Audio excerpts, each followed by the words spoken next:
Assalamualaikum warahmatullahi wabarakatuh. Perkenalkan, dengan saya Mizahra Hairani Zunisa dengan NIM 11210280 dan teman saya Anggi Putri Ramadhani dengan NIM 11210074. Kami berdua dari kelas 11-5A05 kampus UBSI Kali Abang. Pada hari ini kami akan mempresentasikan hasil diskusi kami, yaitu manajemen modal kerja dengan dosen pengampu Dorit Hatimi. Pada hari ini materi yang akan dibahas yaitu yang pertama pengertian modal kerja, lalu yang kedua ada konsep modal kerja, dan yang ketiga ada pentingnya manajemen modal kerja, lalu yang keempat ada strategi manajemen modal kerja, lalu yang kelima ada indikator keuangan terkait modal kerja, lalu yang keenam ada conclusion. Materi pertama yang akan dibahas pada hari ini yaitu pengertian modal kerja.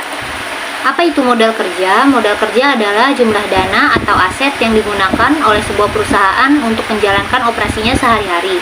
Ini mencakup semua aset yang dapat dengan cepat diubah menjadi uang tunai atau digunakan dalam proses produksi dalam waktu singkat, serta semua kewajiban jangka pendek yang harus segera dilunasi. Modal kerja ini sangat penting dalam menjalankan bisnis karena membantu perusahaan memenuhi kebutuhan sehari-hari seperti pembelian persediaan, membayar gaji karyawan, dan menyelesaikan kewajiban jangka pendek seperti hutang dagang. Modal kerja dapat dihitung dengan mengurangkan kewajiban jangka pendek dari aset lancar. Formula umum untuk menghitung modal kerja adalah modal kerja sama dengan aset lancar dikurangi kewajiban jangka pendek.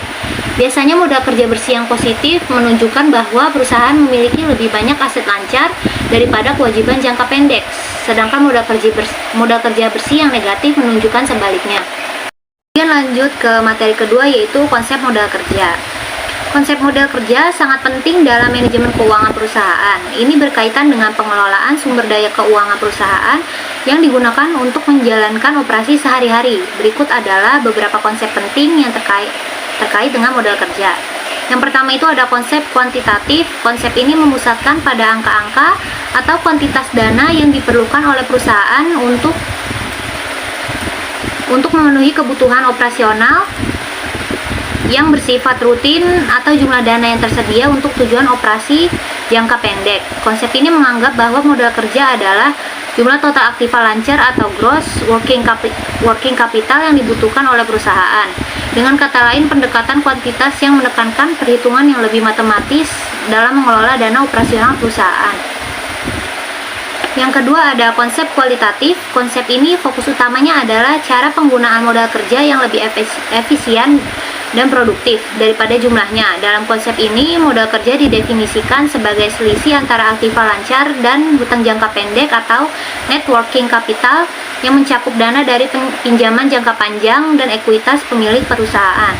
Lalu yang ketiga ada konsep fungsional. Konsep ini menekankan pada fungsi dana perusahaan, yaitu untuk menghasilkan pendapatan atau laba dari kegiatan inti perusahaan. Dalam konsep ini, pentingnya dana diukur berdasarkan kemampuannya untuk menghasilkan keuntungan melalui operasi perusahaan. Selanjutnya ada kebijakan modal kerja. Kebijakan modal kerja itu dibagi menjadi tiga. Yang pertama, kebijakan konservatif, yaitu pendekatan yang lebih memilih menggunakan sumber dana panjang daripada sumber dana jangka pendek untuk memenuhi kebutuhan modal kerja perusahaan. Yang kedua itu ada kebijakan moderat, pendekatan perusahaan untuk membiayai setiap aset dengan dana yang memiliki kurang lebih sama dengan periode perputaran aset tersebut. Kemudian yang ketiga ada kebijakan agresif, yaitu pendekatan perusahaan untuk mendanai asetnya dengan sumber dana jangka pendek. Kemudian di sini ada manajemen modal kerja. Manajemen modal kerja adalah praktik mengelola aset lancar dan kewajiban jangka pendek perusahaan dengan cara yang optimal. Tujuannya adalah menjaga modal kerja yang seimbang untuk mendukung operasi sehari-hari, menghindari masalah likuiditas, dan memaksimalkan efisiensi keuangan. Pemahaman dan pengelolaan yang baik terhadap konsep modal kerja sangat penting bagi perusahaan untuk menjaga stabilitas keuangan menghadapi fluktuasi dalam kebutuhan modal kerja dan merencanakan pertumbuhan bisnis yang berkelanjutan. Selanjutnya adalah materi ketiga, yaitu pentingnya manajemen modal kerja dan dampak yang ditimbulkan. Mengapa manajemen modal kerja penting bagi perusahaan? Manajemen modal kerja sangat penting bagi perusahaan karena berperan dalam menjaga kelangsungan operasi sehari-hari, memastikan likuiditas, dan mengoptimalkan kinerja keuangan. Berikut adalah beberapa alasan mengapa manajemen modal kerja itu penting. Yang pertama itu adalah menghindari masalah likuiditas. Maksudnya di sini adalah manajemen modal kerja yang baik membantu perusahaan menjaga likuiditasnya, yaitu kemampuannya untuk memenuhi kewajiban keuangan yang jatuh tempo seperti pembayaran gaji, hutang dagang, dan tagihan lainnya. Tanpa likuiditas yang cukup, perusahaan dapat menghadapi kesulitan dalam memenuhi kewajiban sehari-hari, bahkan jika memiliki aset yang cukup. Lalu yang kedua itu ada stabilitas operasional, yaitu modal kerja yang memadai memungkinkan perusahaan untuk menjalankan operasinya secara lancar. Ini termasuk pembelian persediaan, pemenuhan pesanan, dan pembayaran biaya operasional. Lalu ketika modal kerja tidak terkelola dengan baik, operasi bisnis dapat terganggu yang dapat mengakibatkan penurunan produktivitas dan reputasi perusahaan. Kemudian yang ketiga ada pertumbuhan dan peluang.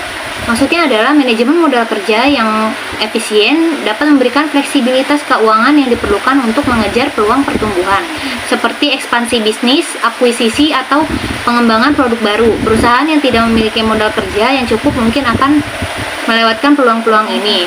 Kemudian yang keempat ada optimasi sumber daya, yaitu mengelola modal kerja dengan baik membantu perusahaan mengoptimalkan penggunaan sumber daya finansialnya.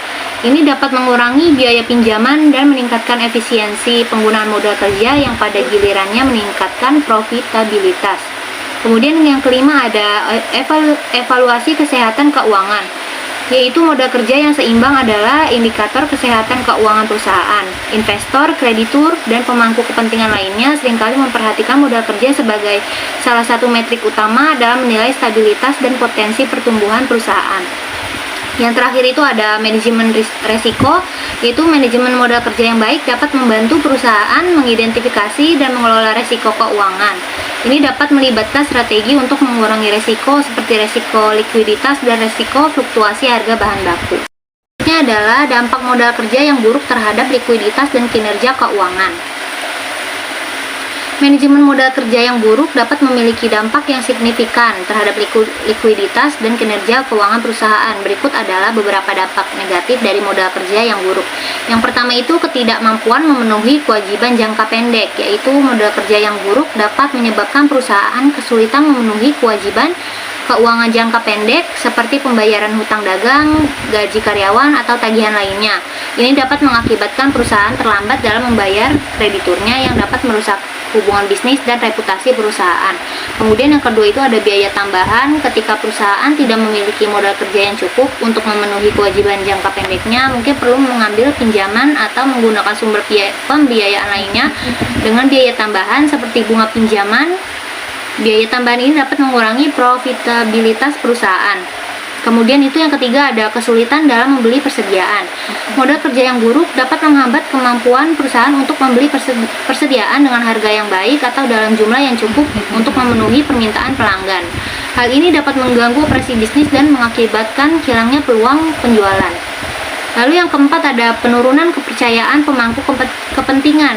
Ketika perusahaan memiliki masalah terkait modal kerja, seperti utang yang melebihi aset lancar, ini dapat menimbulkan kekhawatiran di antara investor, kreditur, dan pemangku kepentingan lainnya. Penurunan kepercayaan ini dapat mengganggu hubungan perusahaan dengan pemangku kepentingan eksternal. Kemudian yang kelima itu ada hilangnya peluang pertumbuhan. Modal kerja yang buruk dapat menghambat kemampuan perusahaan untuk mengejar peluang pertumbuhan seperti ekspansi ke pasar baru atau pengembangan produk baru. Tanpa modal kerja yang cukup, perusahaan mungkin tidak dapat membiayai langkah-langkah tersebut. Kemudian yang keenam itu ada penurunan profitabilitas dengan membayar bunga pinjaman tambahan atau kehilangan peluang penjualan. Perusahaan dapat mengalami penurunan profitabilitas yang signifikan. Modal kerja yang buruk dapat mengurangi margin keuntungan perusahaan. Selanjutnya materi keempat yaitu strategi manajemen modal kerja yang akan dibahas oleh teman saya yaitu Anggi Putri Ramadhani. Perkenalkan, nama saya Anggi Putri Ramadhani dengan NIM 1121074. Di sini saya akan melanjutkan presentasi yang sudah dilakukan oleh teman saya sebelumnya. Di sini saya akan membahas mengenai strategi manajemen modal kerja. Strategi untuk meningkatkan modal kerja bersih ada beberapa strategi. Yang pertama itu ada optimal persediaan atau disebut dengan inventory management, di mana perusahaan akan meninjau dan perbarui kebijakan persediaan. Lalu yang kedua, perusahaan akan melakukan identifikasi barang yang lambat terjual atau kadaluarsa, sehingga perusahaan akan mengurangi persediaan dari barang tersebut. Lalu yang ketiga, perusahaan akan melakukan metode manajemen persediaan seperti just in time atau JIT untuk mengurangi tingkat persediaan tanpa mengganggu operasi. Lalu yang kedua, strateginya itu melakukan pengelolaan piutang atau account receivable management, di mana perusahaan akan memantau piutang pelanggan secara teratur dan mengidentifikasi akun pelanggan yang belum dibayar secara tepat waktu. Lalu yang kedua, perusahaan akan menerapkan kebijakan kredit yang ketat dan tegas dalam mengejar pembayaran yang tertunda. Lalu yang ketiga adalah perusahaan akan mempertimbangkan diskon mengenai pembayaran dini untuk mendorong pelanggan supaya membayar lebih cepat. Lalu yang ketiga yaitu strategi pengelolaan hutang atau account payable management, di mana perusahaan akan menjalin hubungan baik dengan pemasok dan mempertimbangkan diskon pembayaran dini dari pemasok. Lalu yang kedua, perusahaan akan melakukan evaluasi jangka waktu pembayaran untuk memaksimalkan pengguna kredit pemasok tanpa denda atau biaya tambahan. Lalu yang ketiga adalah perusahaan akan selalu membayar kewajiban jangka pendek tepat waktu untuk menghindari biaya tambahan. Lalu strategi yang keempat yaitu meningkatkan arus kas atau disebut dengan cash flow improvement, di mana perusahaan akan meningkatkan penjualan dan pendapatan. Lalu perusahaan akan meninjau dan memperbaiki kebijakan penagihan untuk mempercepat arus kas masuk. Lalu yang ketiga adalah perusahaan akan mengendalikan biaya operasional agar tidak menguras arus kas perusahaan. Di sini ada materi mengenai indikator keuangan terkait modal kerja. Untuk menentukan kebutuhan modal kerja itu, metode yang biasa digunakan ada dua, yaitu metode keterikatan modal kerja, di mana metode tersebut untuk menentukan besarnya modal kerja dengan menggunakan ini ada dua faktor yang perlu dipertimbangkan, yaitu periode terikatnya modal kerja dan proyeksi kebutuhan kas rata-rata per hari. Semakin lama periode terikatnya modal kerja, maka semakin besar jumlah kebutuhan modal kerja, dan begitupun sebaliknya. Lalu yang kedua yaitu metode perputaran modal kerja, di mana metode ini akan menghitung perputaran elemen-elemen pembentuk modal kerja seperti perputaran kas, perputaran piutang, dan perputaran persediaan. Di sini ada contoh soal dengan cara menghitung metode keterikatan modal kerja. Mantap Kuatkan Company adalah sebuah perusahaan yang memproduksi wajan teflon setiap harinya. Perusahaan sanggup membayar produksi sebanyak 65 unit dalam 1 bulan kerja. Perusahaan memiliki hari kerja sebanyak 25 hari. Berikut adalah biaya yang dibebankan. Untuk 7.000 per unit, yaitu untuk biaya pembantu, 9.000 per unit untuk biaya TK langsung atau biaya tenaga kerja langsung. Lalu untuk bahan bakunya itu 12.000 per unit, BOP-nya itu 550.000 per bulan, biaya penjualannya 1.700.000. Mantap Buat Company membeli bahan baku dan bahan pembantu untuk produksi dan memberikan uang muka kepada pemasok, yaitu 4 kali 24 jam atau 4 hari sebelum barang diterima. Lalu sedangkan waktu yang diperlukan untuk proses produksi adalah 3 hari. Wajan yang sudah jadi tersebut akan disimpan di dalam gudang selama 4 hari dan penjualan secara kredit dilakukan selama 5 hari. Perusahaan akan menetapkan kas minimum sebanyak 500.000.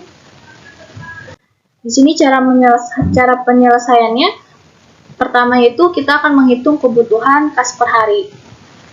Keterangannya, biaya bahan baku memiliki biaya 12.000. Lalu untuk keterangan biaya bahan pembantu, biayanya yaitu 7.000. Keterangan biaya tenaga kerja langsungnya memiliki biaya 9.000. Untuk biaya overhead pabriknya 550.000. Biaya penjualannya itu 1.700.000. Untuk biaya bahan bakunya itu 65 unit. Kenapa? Karena 65 unit ini adalah unit teflon yang sudah jadi atau sudah dibuat oleh si pihak perusahaan.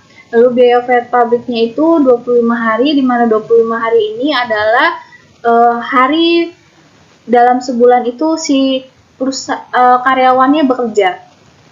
Lalu untuk menentukan jumlah kebutuhan kas atau perharinya itu dengan cara biaya dikalikan dengan jumlah. Di mana untuk biaya bahan bakunya memiliki biaya 12.000 dikali dengan 65 unit sehingga mendapatkan 780.000. Untuk biaya bahan baku yaitu 7.000 dikali 65 unit akan mendapatkan 455.000. Untuk biaya TKL yaitu 9.000 dikali 65 unit yaitu 585.000. Untuk biaya overhead pabrik 550.000 dikali 25 hari yaitu mendapatkan 22.000. Untuk biaya penjualan itu 1.700.000 dikali 25.000 akan mendapatkan 68.000. Lalu kita jumlahkan semuanya sehingga mendapatkan jumlah kebutuhan kas per harinya itu 1.910.000.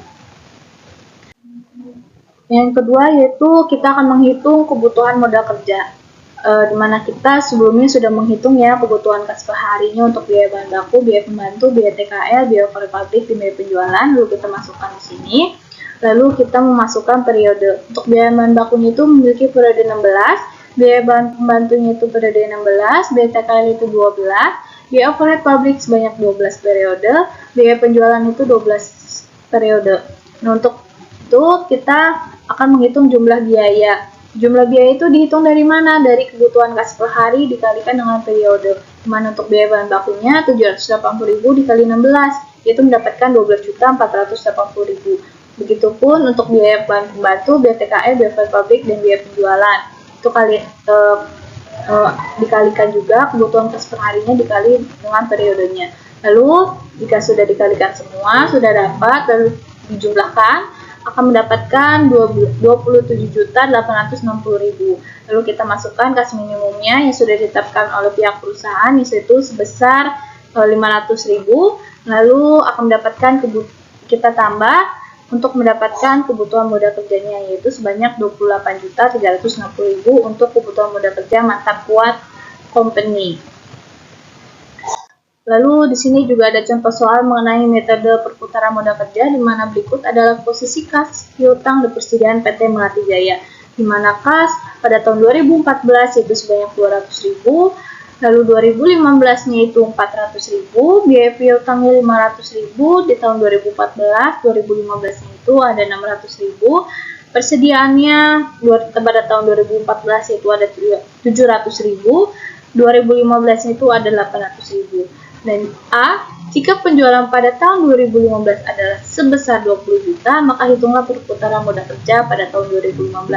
Lalu jika pada tahun 2015 penjualan naik sebanyak 30 juta, diperkirakan berapa kebutuhan modal kerjanya.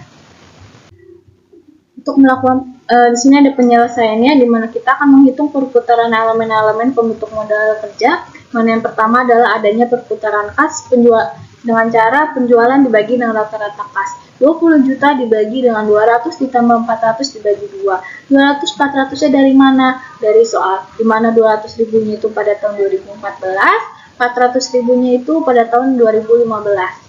Ya. Lalu ditambah 600.000 dibagi 2 yaitu mendapatkan 300. Lalu kita bagi kembali dengan 20 juta mendapatkan 66,67 atau kita bulatkan menjadi 67 kali.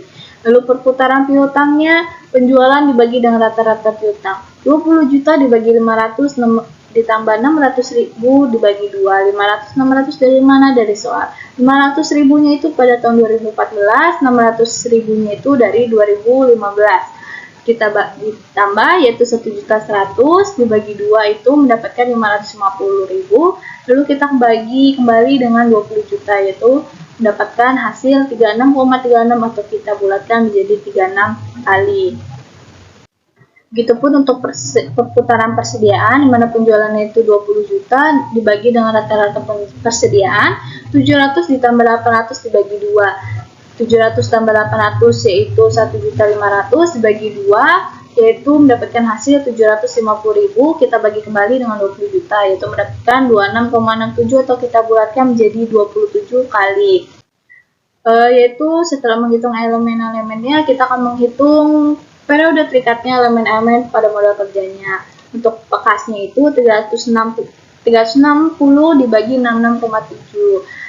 360-nya dari mana? Dari 1 tahun itu berapa hari? Yaitu 360 hari. Kita bagi lalu mendapatkan hasil 5,4 hari. Untuk piutangnya 360 bagi 36,36 yaitu 9,9 hari. Persediaannya yaitu sama 360 dibagi 26,67 mendapatkan hasil 13,5 hari. Lalu kita jumlahkan mendapatkan 28,8 hari atau kita bulatkan menjadi 29 hari. Dari perhitungan tersebut, di atas kita didapatkan periode kata elemen moda kerjanya adalah sebesar 28,8 hari atau kita bulatkan menjadi 29 hari. Sehingga perputaran modalnya kita asumsikan tadi ya selama 1 tahun yaitu mendapatkan 360 dibagi 28,8. 28,8-nya dari mana? Dari yang sudah kita hitung tadi. Kita jumlahkan itu ya kas piutang persediaan, lalu mendapatkan hasil 12,5 kali. Untuk B-nya, jika estimasi pada tahun 2015-nya itu biaya penjualannya kita naik menjadi 30 juta, maka 30 jutanya itu akan kita bagi dengan 12,5, yaitu kita dapatkan dengan hasil 2.400.000. Sekian video presentasi dari kelompok kami. Mohon maaf apabila banyak kekurangan dari video ini. Apabila ada yang ditanyakan, silakan bertanya di bawah kolom komentar di bawah ini. Wassalamualaikum warahmatullahi wabarakatuh.